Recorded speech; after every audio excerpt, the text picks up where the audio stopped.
Hello दोस्तों, आप सभी का स्वागत है हमारे इस वीडियो में। आज हम आपको श्री कृष्ण जी की कथा सुनाने जा रहे हैं। महाभारत काल के समय की बात है। भीम के पुत्र कठोरध्वज को वीर पुत्र बर्बरीक का जन्म हुआ था। बचपन से ही बर्बरीक अत्यंत पराक्रमी और सत्यवादी थे। वो भगवान श्री कृष्ण के सबसे परम भक्त थे। उन्होंने कठोर तपस्या करके भगवान शिव से 3 अमोघ बाण प्राप्त किए थे। इन तीनों बाणों से वे पूरी सेना का अंत करने की शक्ति रखते थे। इसी कारण उन्हें 3 बाणधारी कहा जाता है। जब महाभारत का युद्ध शुरू होने वाला था, तब बर्बरीक ने अपनी माता से युद्ध में जाने की अनुमति मांगी। उनकी माता ने कहा, पुत्र हमेशा हारने वाले का साथ देना।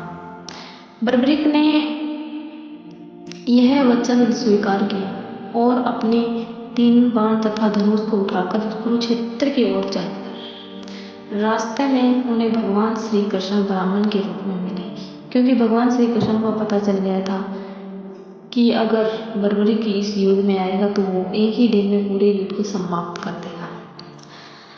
तब जानबूझकर उन्होंने ब्राह्मण का रूप धारण किया और बर्बरीक के सामने आ खड़े हुए। उन्होंने बर्बरीक से पूछा, क्या तुम इतने कम बाणों से युद्ध में जीत पाओगे? बर्बरीक ने विनम्रता से उनको उत्तर दिया, एक ही बाण पूरी सेना को चिन्हित कर सकता है और दूसरा बाण उन्हें समाप्त कर देगा। तीसरा बाण वापस मेरे प्रकाश में लौट आएगा। श्री कृष्ण ने जानबूझकर उनकी परीक्षा की। उन्होंने पीपल के पेड़ के सभी पत्तों को लक्ष्य बनाने को कहा। बर्बरीक ने बाण छोड़ा। बाण छोड़ने पेड़ के हर पत्ते को छेद दिया और फिर तीर श्री कृष्ण के पैर की जड़ों क्योंकि श्री कृष्ण जी ने एक पत्ता अपने पैर के नीचे जानबूझकर छुपा रखा था, क्योंकि वो उनकी परीक्षा ले रहे थे। तब श्री कृष्ण जी समझ गए बर्बरीक का पराक्रम अद्भुत है। उन्होंने बर्बरीक से कहा, जो मैं तुमसे मांगू क्या वो मुझे दोगे? बर्बरीक से उन्होंने उनका शीश मांग लिया। बर्बरीक ने बिना संकोच के अपना शीश दान कर दिया। उनके प्यार और भक्ति को देखकर भगवान श्री कृष्ण उन्हें वरदान मांगने को कहते हैं। तो बर्बरीक भगवान श्री कृष्ण से वरदान के रूप में महाभारत का पूरा युद्ध देखने की इच्छा जताते हैं। भगवान श्री कृष्ण ने वरदान के रूप में उन्हें कलयुग में पूजे जाने का वरदान दिया जाता है और कहा कि तुम कलयुग के समय में श्याम नाम से पूजे जाओ। इस युद्ध का साक्षी, महाभारत के इस युद्ध का साक्षी बनना चाहता हूँ। श्री कृष्ण जी ने उनके शीश को जीवन दान दिया और पहाड़ की ऊंची चोटी पर ले जाकर रख दिया। फिर बर्बरीक उस युद्ध, महाभारत के पूरे युद्ध को देखते हैं। युद्ध समाप्त होने के बाद में भगवान श्री कृष्ण उनसे कहते हैं कि तुमने तो पूरा युद्ध देखा, तो बताओ कौन जीता? तब बर्बरीक जवाब देते हैं, प्रभु पूरी आपकी विद्या के लिए आप ही जानते हैं, मैं भी जानता हूँ। फिर श्री कृष्ण जी ने कहा, तुम कलयुग में पूजे जाओगे। जो भी इंसान मन से तुम्हारा स्मरण करेगा, तुम्हारे दर पे आएगा, तुम उसकी मनोकामना पूर्ण होगी, तुम हारे हुए लोगों का सहारा बनोगे। फिर बर्बरीक ने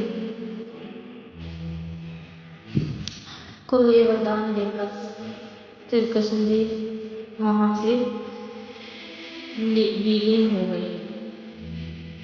तो आज भी राजस्थान के सीकर जिले में खाटू नगरी है, जहाँ पे भगवान श्री कृष्ण जी का मंदिर है।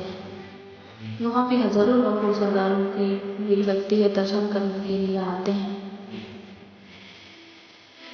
हर फाल्गुन की हर एकादशी को वहाँ पे बड़ा मेला लगता है। वहाँ की मान्यता है कि उस मेले के अंदर जब राजस्थान के दूसरे जिले झुंझुनू से वहाँ पे एक ध्वजा होती है, वो निशान के रूप में ले जाकर वहाँ पे मंदिर पे चढ़ाया जाता है। चढ़ाने के बाद में वहाँ का जो मेला होता है वो द्वादशी को पूर्ण समाप्त हो जाता है। लेकिन मेला हो या ना हो, वहाँ पे हजारों लाखों की संख्या में श्रद्धालु दर्शन करने के लिए आते हैं। कई बार तो हम लोग भी गए हैं। और जो इंसान अपनी कोई भी इच्छा, अधूरी इच्छा वहाँ पे लेके जाता है, भगवान श्री खाटू श्याम उसकी हर इच्छा को पूर्ण करते हैं।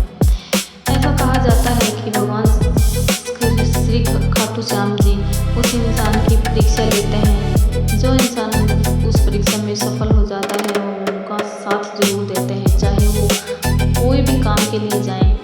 उनका मन से उन्हें एक बार अपने घर से निकलने से भी चाहे पहले याद कर, तो उनकी मनोकामना पूर्ण हो, उनके अटके हुए पूरे काम होते हैं। मान लीजिए कि किसी को पुत्र प्राप्ति नहीं, संतान प्राप्ति नहीं है, तो वहाँ पे जो जाके अगर मनोकामना करते हैं कि हे प्रभु मेरी झोली भर जाए,